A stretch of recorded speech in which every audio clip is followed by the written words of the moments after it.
Well, it looks like I picked the wrong time to start a fishing channel. The weather's kind of cold and icky, and I haven't had much luck aside from maybe a few bluegill. I did have one time where I hooked onto something huge and it snapped my line. You can see the video here. Someone's jumping to grab some insects or something over there. Ooh.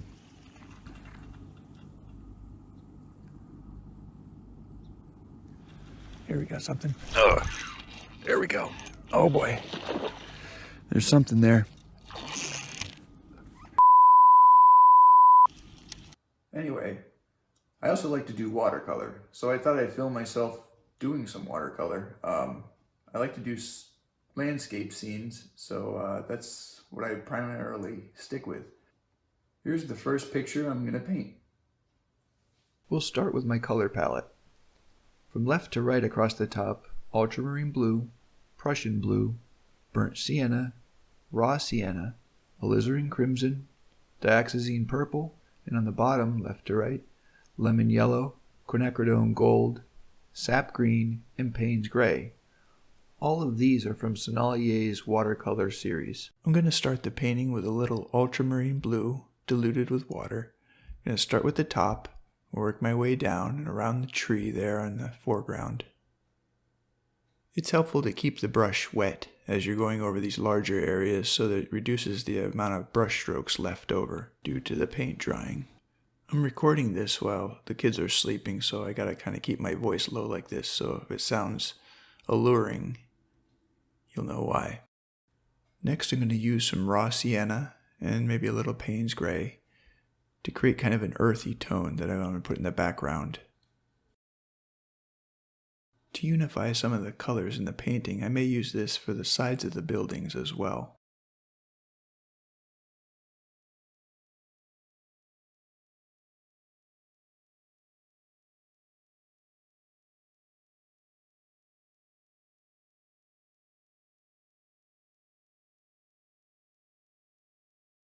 I'm going to dip into some raw sienna straight up, just to mix up the background a little bit, give it a little variety of color. I'm going to darken up the raw sienna a little bit and go across the bottom of the mountain range. I'm not 100% that this isn't going to get covered up with other objects later on, but I'm putting it in there now just in case.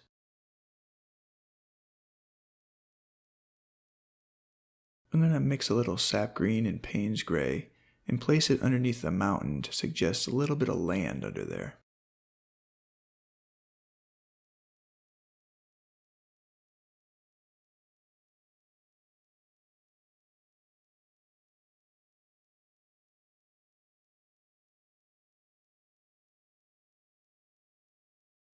Working my way down the painting, I'm going to go to the middle ground, the ground in the middle, the ground in the middle ground there.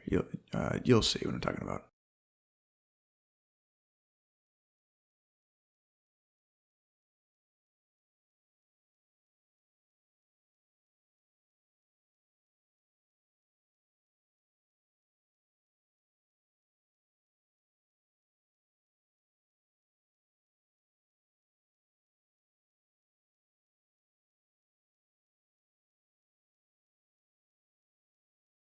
Now I'm going to grab some raw sienna and alizarin crimson, mix them up, and put in the bank just below the ground there in the middle ground.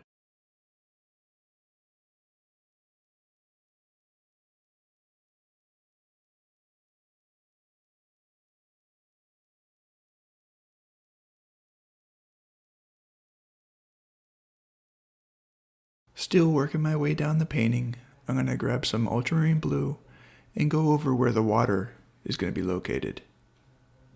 I still don't have a firm grasp on doing water with watercolor, so I look at each painting as a chance to practice.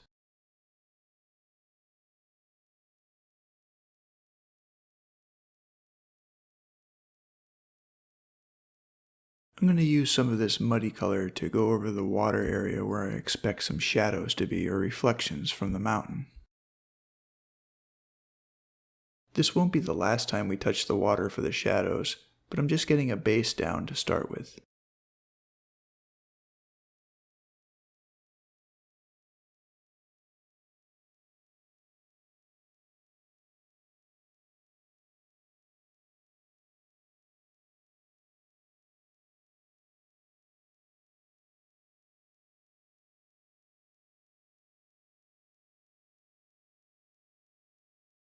I'm using the same color to create the shadow for the bank. However, it doesn't seem to be effective this time, so maybe we'll go over it again later. I'm going to make an orangish color from alizarin crimson and lemon yellow, so I can start working on the foreground. I'm going to make this sort of a fall scene, so this will be probably where leaves and weeds are.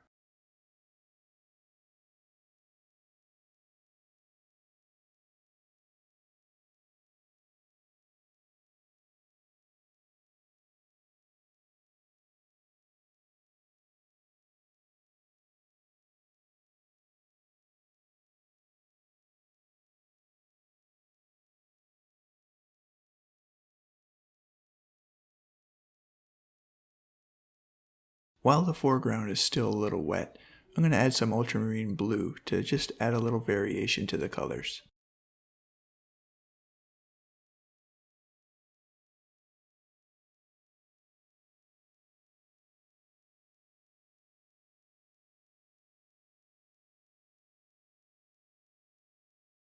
I usually start a painting very loosely and end up going into too much detail later on, so this time I'm going to try to refrain, and now I'm going to start working on the shadows on the sides of the buildings.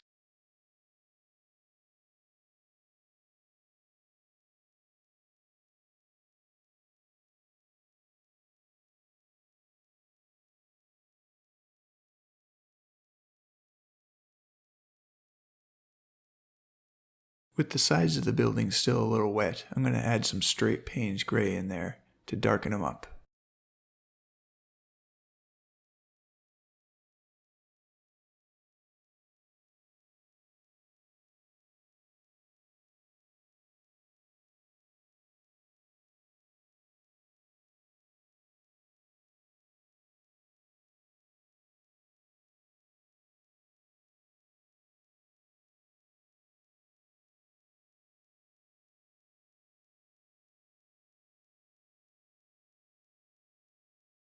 Now I'm going to darken up some sap green and put in a little bit of shadow on the bank.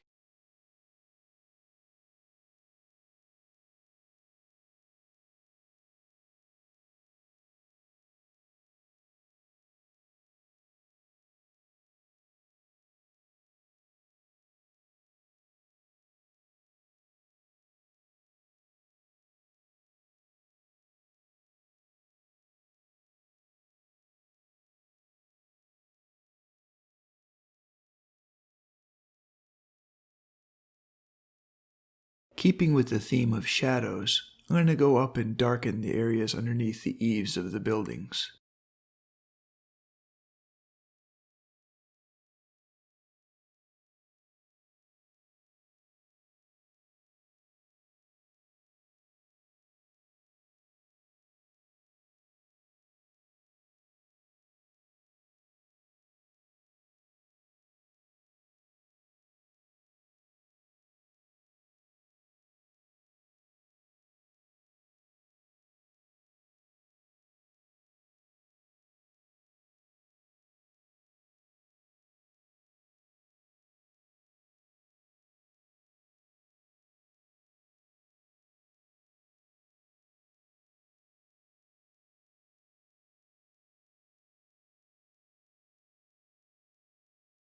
I feel it's time now to start doing some detail work there in the foreground.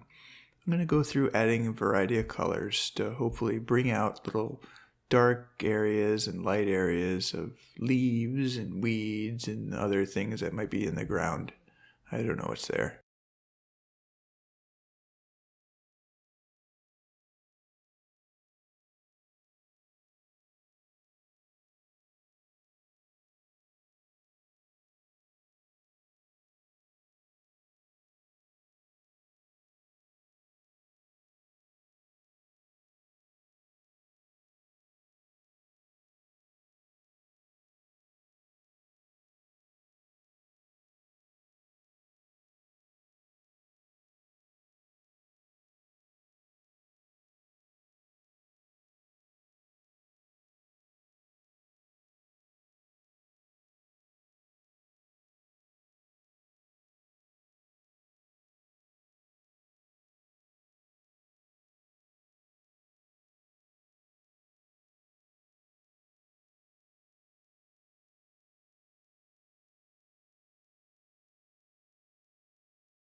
With the foreground drying, I'm going to go back to the water area where the shadows are and start darkening that area up.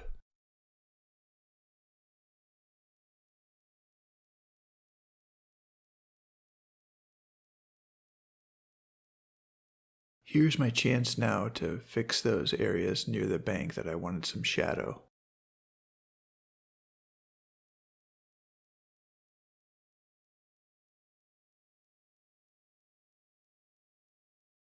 I'm going to start working in the middle ground and background by adding some trees to decorate those areas.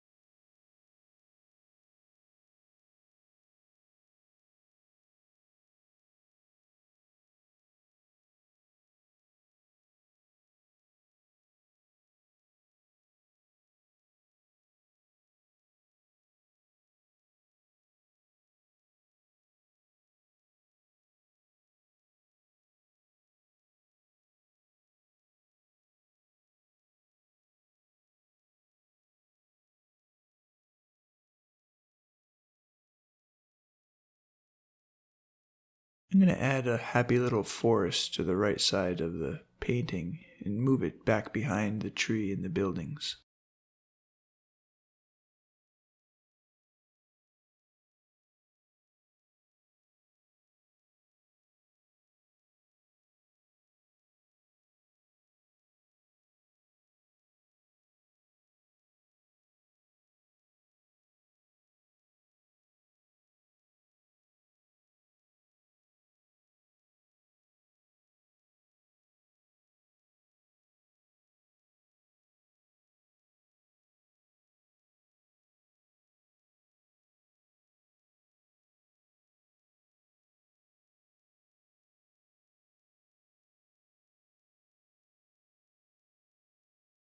Now I'm going to add a handful of trees in the middle of the painting, just behind the buildings.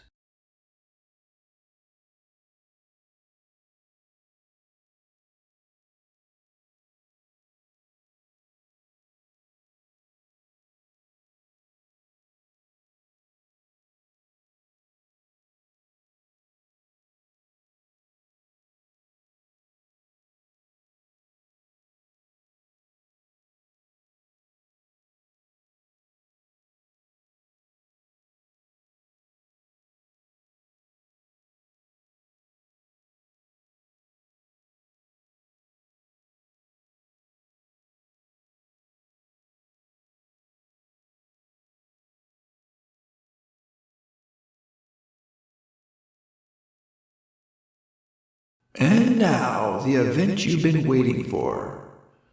The tree. So now I'm going to start painting the tree. I have a little bit of raw sienna, and I'm just going to start laying down a base that I'll end up adding details over later.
Now I'm going to jump back to the background for a little bit and throw in another tree. Because we need more trees, you know.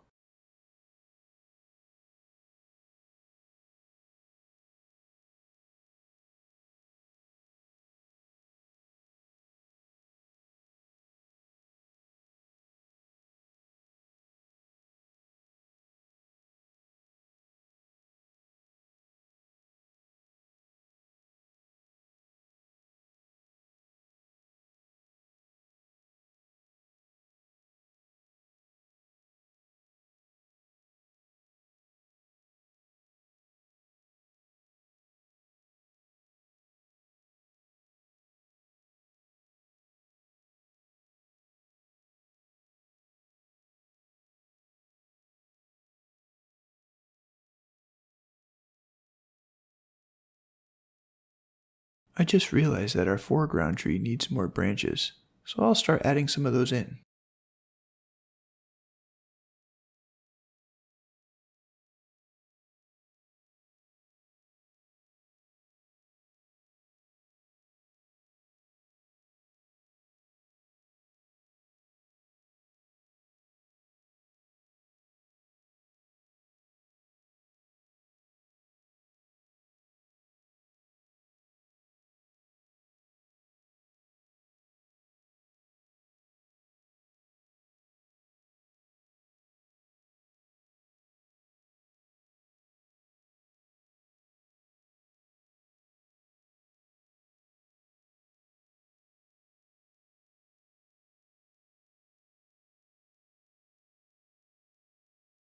I'm going to go back over the tree trunk again and add some more details.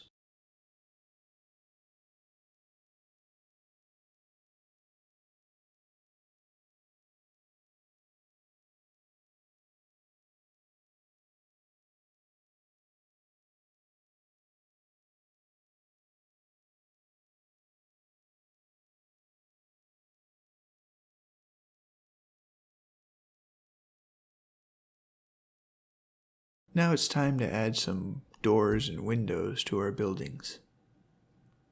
To do this, I'm just going to grab some Payne's Gray and go right over wherever I think there should be a door or a window or an opening of some sort.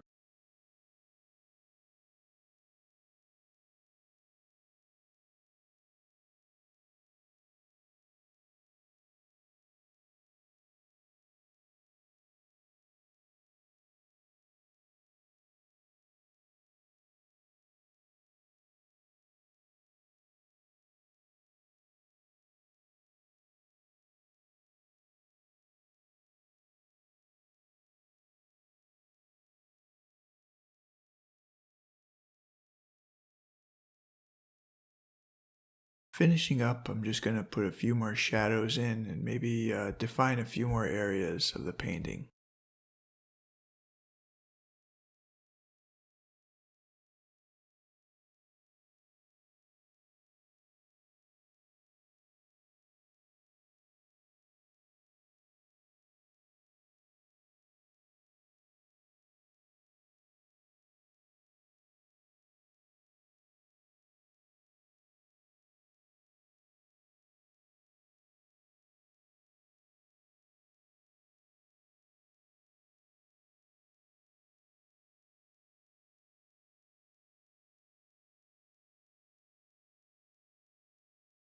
And I think that's everything. So thanks for watching.